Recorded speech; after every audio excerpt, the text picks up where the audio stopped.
Assalamualaikum warahmatullahi wabarakatuh. Apa kabar siswa-siswi semuanya? Semoga di pagi yang cerah ini kita masih dalam lindungan Allah Subhanahu wa taala dan dalam kondisi yang baik tanpa satu kekurangan apapun. Baiklah, di pagi ini Ibu masih akan menjelaskan tentang proses produksi. Tolong pada presentasi ini kalian simak baik-baik karena nanti setelah Ibu menjelaskan, ada tugas yang harus kalian kerjakan. Oke, kita mulai dengan proses produksi, di mana kita harus tahu dulu di dalam memproduksi suatu barang itu ada yang namanya proses input menjadi output. Ya, jadi setelah ada masukan, otomatis nanti ada keluaran. Jadi produksi itu akan meliputi semua kegiatan untuk menciptakan atau menambah nilai guna suatu barang atau jasa. Jadi dapat diartikan proses itu merupakan suatu cara atau metode dan teknik bagaimana sesungguhnya sumber itu dapat bersumber dari tenaga kerja, mesin, bahan, dan dana, nanti akan diubah untuk memperoleh suatu hasil. Sedangkan produksi adalah kegiatan untuk menciptakan atau menambah kegunaan barang atau jasa. Nah, menurut Yamit 2002, tipe-tipe proses produksi itu dibagi menjadi 3. Yang pertama itu proses produksi secara terus-menerus atau kontinu, kedua proses produksi terputus-putus, dan terakhir itu proses produksi campuran. Jadi kalau proses produksi terus-menerus itu merupakan proses produksi barang atas dasar aliran produk dari suatu operasi ke operasi berikutnya tanpa penumpukan di suatu titik dalam proses. Jadi di sini maksudnya terus-menerus itu tanpa terhenti. Jadi proses yang dilakukan pada industri dalam skala besar itu dilakukan secara kontinu atau terus-menerus. Ya, jadi pada proses terus-menerus ini ada kelemahan dan ada kelebihan. Jadi misalnya kelemahannya itu terhadap kesukaran suatu produk. Jadi ya terhadap kesukaran untuk menghadapi perubahan produk yang diminta oleh konsumen atau pelanggan. Jadi misalnya permintaan yang besar seperti laptop, terus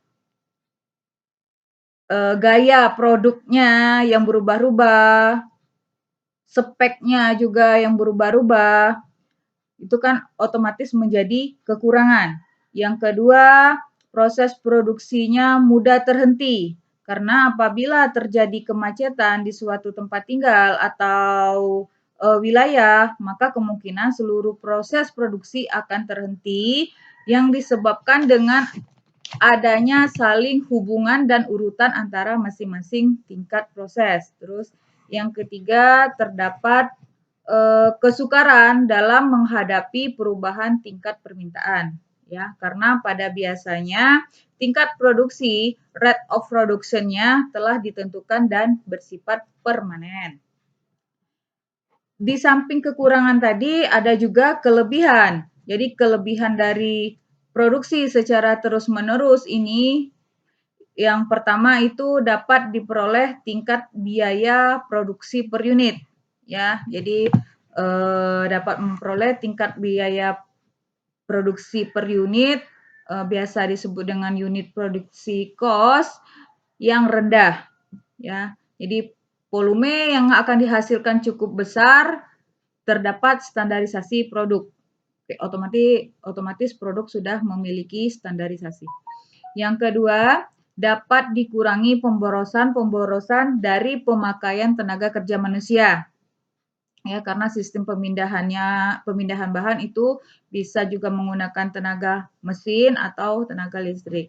Yang ketiga, biaya tenaga kerja atau labor cost-nya itu lebih rendah karena jumlah tenaga kerja yang sedikit dan tidak memerlukan tenaga yang ahli dalam pengerjaan produk yang dihasilkan. Dan yang terakhir itu biaya pemindahan bahan di dalam pabrik juga lebih rendah karena jarak antara mesin yang satu dengan mesin yang lain lebih pendek dan pemindahan tersebut digerakkan dengan tenaga mesin. Ya, itu mengenai proses produksi terus-menerus. Selanjutnya itu masalah proses produksi terputus-putus, yang mana proses produksi terputus-putus itu merupakan produk diproses dalam kumpulan produk, bukan atas dasar aliran terus-menerus dalam proses produk ini. Jadi, perusahaan yang menggunakan tipe ini biasanya terdapat sekumpulan atau lebih komponen yang akan diproses atau menunggu untuk diproses sehingga lebih banyak memerlukan persediaan barang dan jasa. Adapun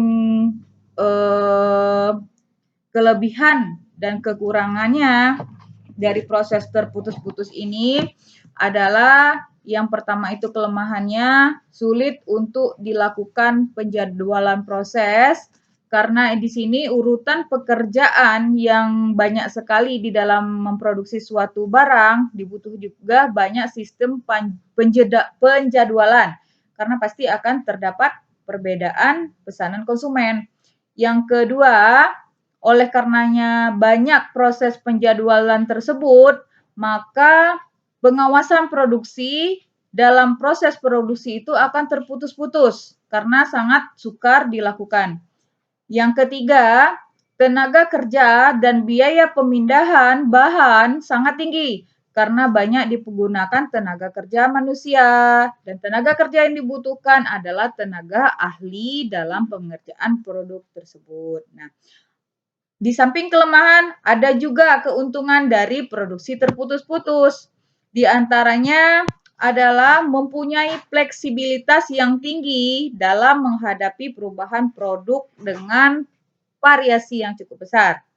Yang oleh karena itu, ya, oleh sebab itu, mesin-mesin yang digunakan dalam proses yang bersifat umum, ya, maka biasanya dapat diperoleh penghematan uang dalam investasi mesin-mesin. Yang ketiga, proses produksi tidak mudah terhenti akibat terjadinya kerusakan dan kemacetan di suatu tingkat atau proses.